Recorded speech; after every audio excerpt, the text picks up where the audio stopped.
Hi. I'm here to talk to you about Ebola epidemic, causes, symptoms and precautionary measures.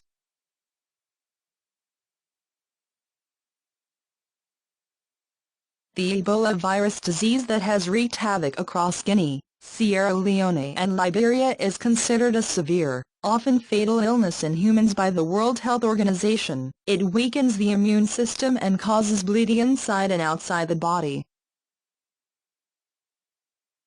In fact, it puts even health workers at risk if they are properly protected. Previously known as Ebola hemorrhagic fever, Ebola was first reported way back in 1976 in Nzara, Sudan and Democratic Republic of Congo. What causes Ebola? It is believed that the fruit bats of the Pteropodidae family living in tropical rainforests are the natural hosts of the EVD. This deadly virus is transmitted to people from wild animals as well as through other infected humans. It was passed on to humans by coming in close contact with the secretions, sweat, blood and other bodily fluids of EVD-infected humans and various infected animals which include fruit bats, porcupines, chimpanzees, gorillas and monkeys found either sick or dead in and around tropical rainforests. It's also true that Ebola is less contagious than other diseases. It is transmitted by bodily fluids, not by air, water or mosquitoes. In other words, Ebola doesn't spread by just being in proximity with someone infected. It's not like the flu. As mentioned above, there has to be direct contact with the bodily fluids. In recent times, most of the cases reported have occurred in people who were nursing their infected family members and also those who prepared an EVD-infected dead body for burial. Signs and symptoms. At first, Ebola may feel like normal flu or any illness. But symptoms begin to appear few days after getting infected. These symptoms include fever, joints and muscle pain, acute weakness, stomach pain, lack of appetite, sore throat and headache. As the situation aggravates and the Ebola infection worsens, the patient begins to experience diarrhea, vomiting, impaired liver function, rashes and worst of all internal and external bleeding. Some patients may also experience red eyes, chest pain, hiccups, trouble in breathing and swallowing. Diagnosis and treatment. Several tests are conducted to diagnose Ebola such as serum neutralization test, antigen detection test, electron microscopy and so on. There is no vaccine available to cure Ebola virus. Infected patients generally experience dehydration often. They require intensive care and need to be given oral rehydration solutions containing electrolytes that helps treat dehydration in EVD patients. Hope of vaccine. There is no proven vaccine to cure Ebola.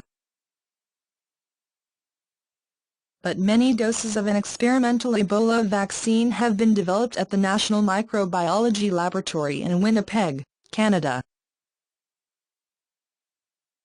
The WHO has approved using the untested vaccine, calling it ethical to use it at such times. As Dr. Marie-Paul Keeney, an Assistant Director General at WHO said in a press conference, if there are drugs that can save lives, shouldn't we use them to save lives? But she added, very important to not give false hope to anybody that Ebola can be treated now. This is absolutely not the case. Preventive measures. Prevention is always better than cure. During the breakout of epidemics, it becomes all the more necessary to take preventive measures seriously. The WHO has urged for strong measures to be taken to curb the outbreak, else the virus can spread from Africa to other regions as well. Restricting the movement of Ebola-infected animals from farms to other areas may help curb the spread of the virus. Avoid getting in close contact with EVD-infected patients. Take good care of patients or any infected member of family, but make sure you use gloves and other protective equipment so that you end up getting infected with Ebola. Wash your hands after visiting patients in hospital. Taking precautions with air purifiers. Ebola is a warning sign of the delicate state of Africa's health and sanitation systems that have seen slow development due to chronic poverty, illiteracy, neglect, ignorance about health measures afflicting the region. As a result, the fragile health system is unable to cope up adequately with epidemic outbreaks. The hospitals and health workers are under-equipped and understaffed to handle such emergencies. Though the Ebola virus is not airborne or does not spread through water either, the outbreak of the epidemic does reiterate the need to keep our environment safe and healthy and to take adequate precautionary measures. Airborne pathogens or allergens often cause inflammation in the nose, throat, sinuses and the lungs.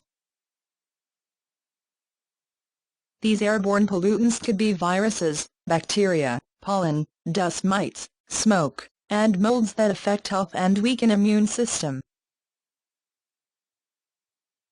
Many common infections can spread by airborne transmission, at least in some cases, including anthrax, chickenpox, influenza, measles, smallpox and tuberculosis. Personal air purifiers emit healthy negative ions that help remove airborne pollutants away from your personal space, providing you with cleaner and healthier air. Air purifiers act as a preventive guard against airborne pathogens, whether you are going to the supermarket or traveling. Use travel air purifier to keep yourself safe from any virus or pollutants.